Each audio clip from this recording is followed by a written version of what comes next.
In 1916, a single man crossed a threshold no human being had ever crossed before. His name was John D. Rockefeller, and his personal fortune passed $1 billion. The first time in recorded history that a private individual's wealth had been measured in 10 digits. Adjusted for inflation, that fortune would be worth over $400 billion today. Larger than the GDP of most nations on Earth. Larger than the combined fortunes of several of the richest men alive right now. In a world with 8 times the population and infinitely more ways to get rich. But the number itself is not the terrifying part. The terrifying part is how quietly it happened. There was no single dramatic moment, no lottery ticket, no lucky invention. Rockefeller did not build $1 billion by working harder than everyone else. He built it using a mathematical principle that almost nobody around him understood. A principle so simple that a child could learn it in 5 minutes, and so powerful that it can turn a modest sum of money into an empire within a single lifetime. That principle still exists today. It has not changed.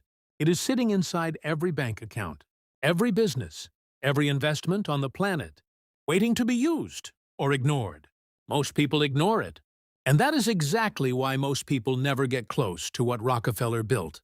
This is not a story about oil. Oil was just the vehicle. This is a story about a formula involving reinvestment, control, and time that turned a bookkeeper's son from Ohio into the richest man the modern world had ever recorded. To understand how terrifying this math really is, you first need to understand something almost nobody talks about. Before Rockefeller, the entire concept of a billionaire didn't exist. Not because no one was ambitious enough, because the economic system itself hadn't yet built the machinery to make it possible. What changed? What made this particular moment in history the first time a single human being could accumulate that much wealth? And why did it happen through an oil refinery in Cleveland, Ohio, of all places? To answer that, we have to go back to a time when wealth was measured completely differently. A time when the richest men in the world would have considered $1 billion a mathematical impossibility. Because what Rockefeller discovered wasn't just how to sell oil. He discovered how to make money multiply itself, quietly, year after year, until the numbers stopped looking real. And once you understand the mechanism behind it, you will never look at money the same way again. To understand why no one had ever become a billionaire before 1916, you have to understand how wealth actually worked in the 19th century. And it worked almost nothing like it does today. Before the Industrial Age, the richest men in the world were landowners, monarchs, and merchants. Their fortunes were tied to physical assets: land, gold, ships, crops. Wealth grew slowly, because the economy itself grew slowly. A farm produced roughly the same yield year after year. A shipping fleet could only carry so much cargo. There was no mechanism for wealth to multiply exponentially, because production itself was limited by human labor, weather, and geography. Even the wealthiest families in history, the Medici in Renaissance Italy, the Rothschilds in 19th century Europe, built their fortunes primarily through banking, trade, and political influence, not through owning a single industry outright. Their wealth was significant, but it moved at the pace of an agrarian and semi-industrial world. There was no infrastructure yet for one person to control an entire sector of a modern economy. Then came the second half of the 19th century, and everything changed at once. Steam power, railroads, telegraphs, and mass industrialization collided in a single generation. For the first time in human history, a business could scale nationally, even globally, within a matter of years instead of centuries.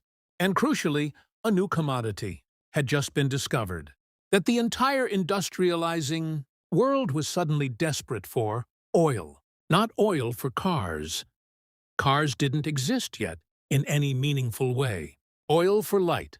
Kerosene, refined from crude oil, was rapidly replacing whale oil, and candles as the primary way ordinary households lit their homes after dark.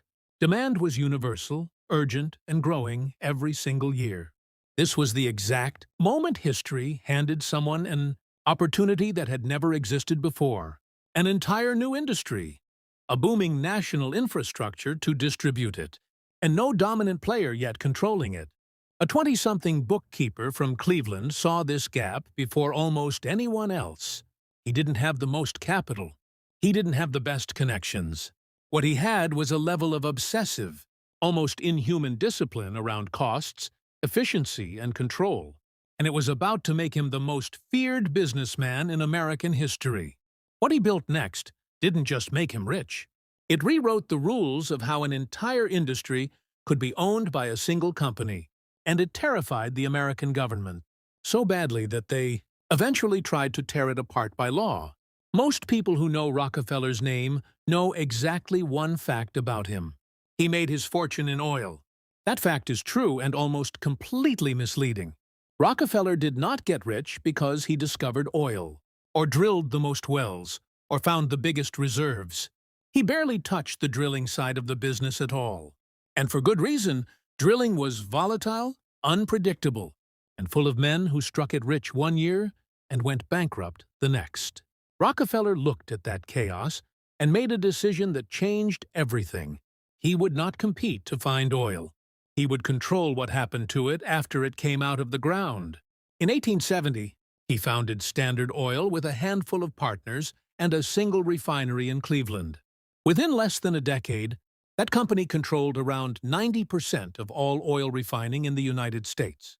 Not because Standard Oil was the only refinery, because Rockefeller systematically bought, absorbed, or economically strangled almost every competitor that existed.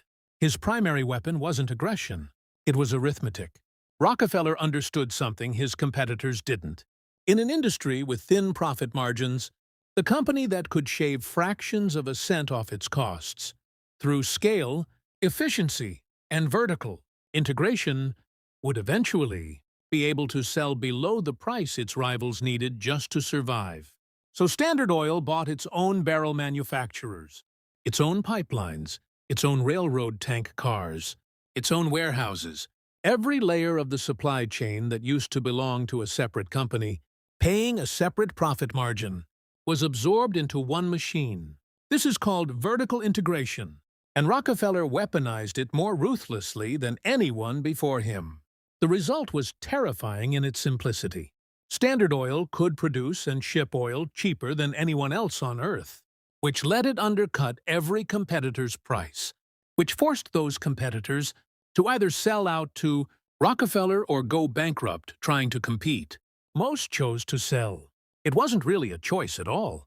By the 1880s, Standard Oil wasn't really a company anymore. It was closer to a private economic government, controlling the price of light for an entire nation. And the profits from that control were about to be funneled into a mathematical engine so powerful that almost no one in the 19th century had a name for it. Rockefeller wasn't just collecting profit. He was quietly feeding every single dollar back into the machine. And that decision, more than any oil field he ever touched, is the real origin of his fortune.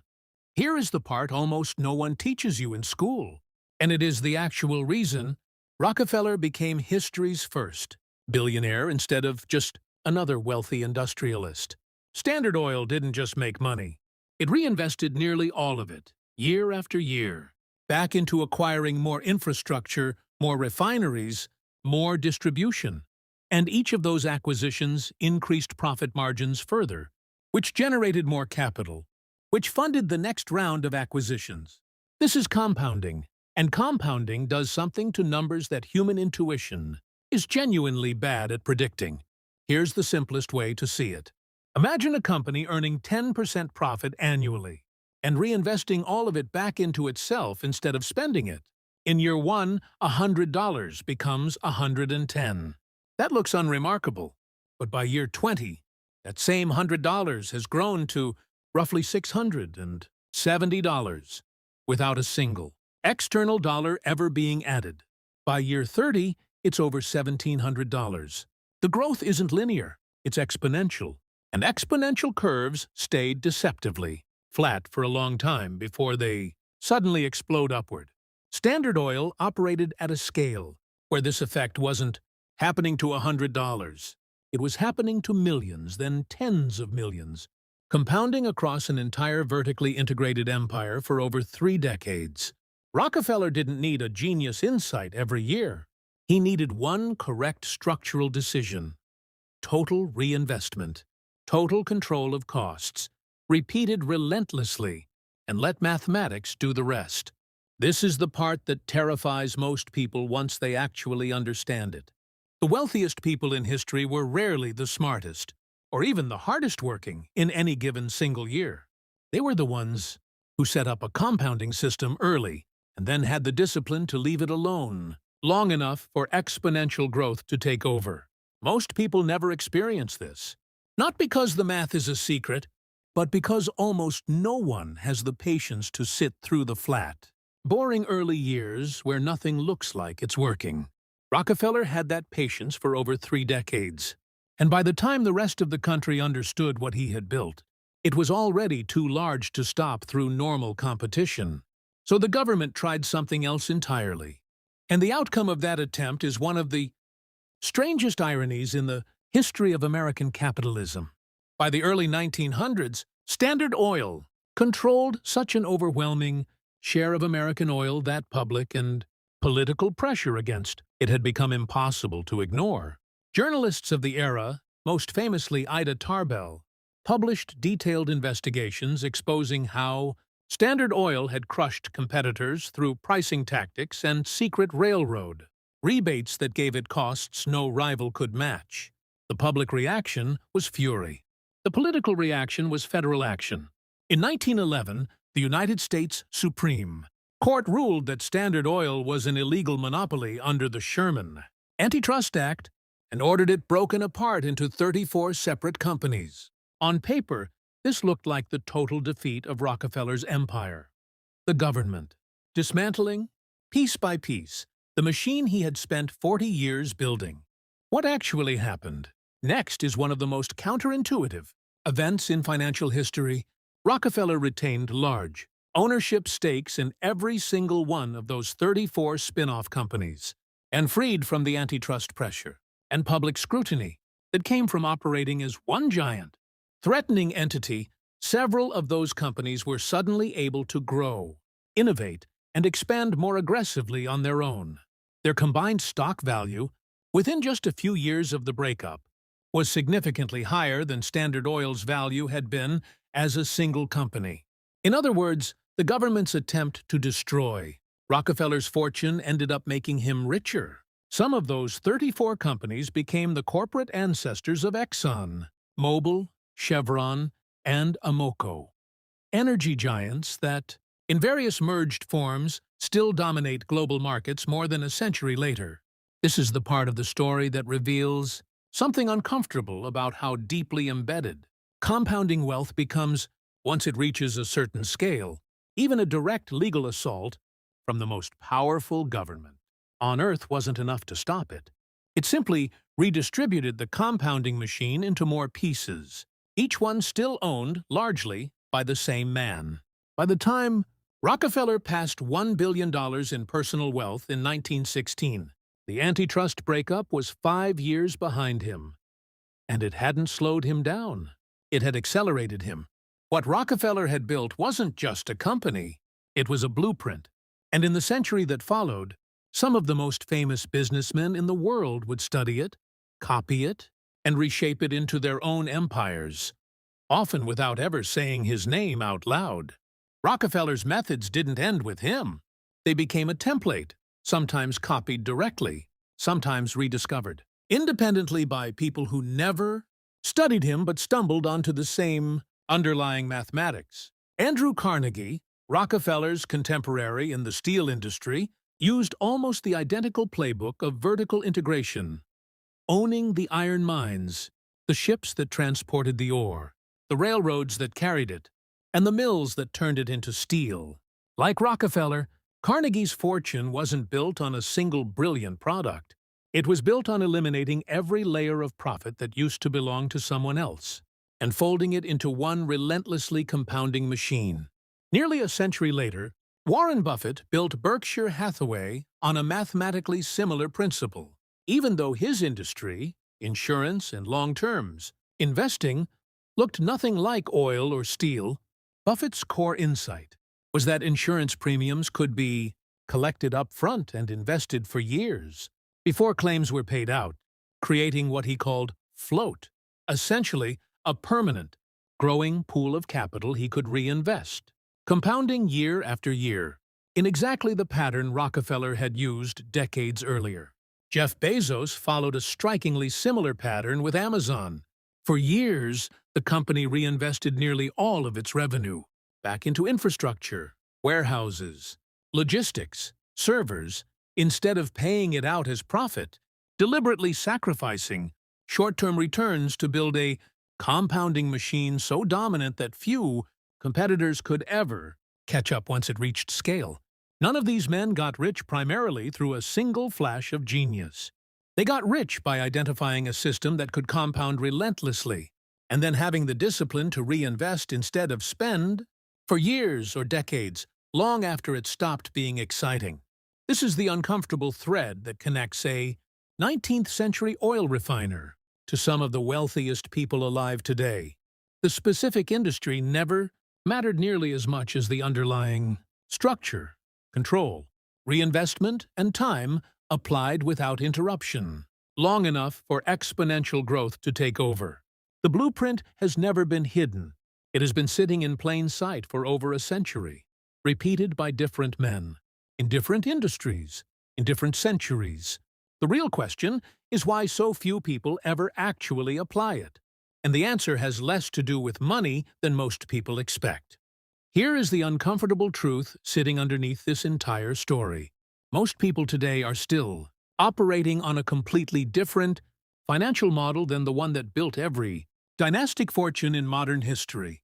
Most people are taught, implicitly, to trade time for money. Work an hour, earn a wage. Work a career, earn a salary. It's a linear system, input in, output out, with a hard ceiling defined by how many hours exist in a day. Rockefeller, Carnegie, Buffett, and Bezos were never operating inside that system. They were building assets, refineries, mills, insurance float, warehouses that kept generating and compounding value whether they personally worked that day or not. This is the actual dividing line between the merely wealthy and the historically wealthy. It was never about earning more per hour. It was about escaping the hour entirely and replacing it with ownership of something that compounds on its own. The math behind this is available to literally anyone today. In forms Rockefeller never had access to: index funds, real estate, small businesses, equity in companies. The barrier isn't secrecy anymore. It's patience. Compounding is mathematically guaranteed to work, but it is emotionally almost unbearable in its early years, because the growth looks flat, slow, and unimpressive for far longer than most people are willing to tolerate. Rockefeller understood something that remains true in every generation since his. The people who build generational wealth are rarely the ones chasing the fastest win. They are the ones who accept years of invisible progress in exchange for decades of exponential result. In 1916, the world looked at John D. Rockefeller and saw an impossible number, the first billionaire in history. But the number was never really the point. It was the visible tip of a system built decades earlier. Quietly, invisibly, one reinvested dollar at a time. The terrifying part was never the math itself. It's that the math has been available to everyone this entire time, and almost no one has the patience to let it work. Rockefeller died in 1937, 97 years old, having given away a large share of his fortune to philanthropic causes, still active today in medicine, education, and public health. But the mathematical principle underneath, his empire never actually stopped operating. It simply changed hands and names. Carnegie, then Ford, then Buffett, then Bezos, then whoever builds the next one. The number that changed history in 1916 wasn't really about oil, or Cleveland, or even about Rockefeller himself. It was proof of concept, proof that a system of ownership, reinvestment, and uninterrupted time could, produce a result so large, it needed an entirely new word to describe it. That proof still stands, unchanged, waiting for the next person patient enough to use it.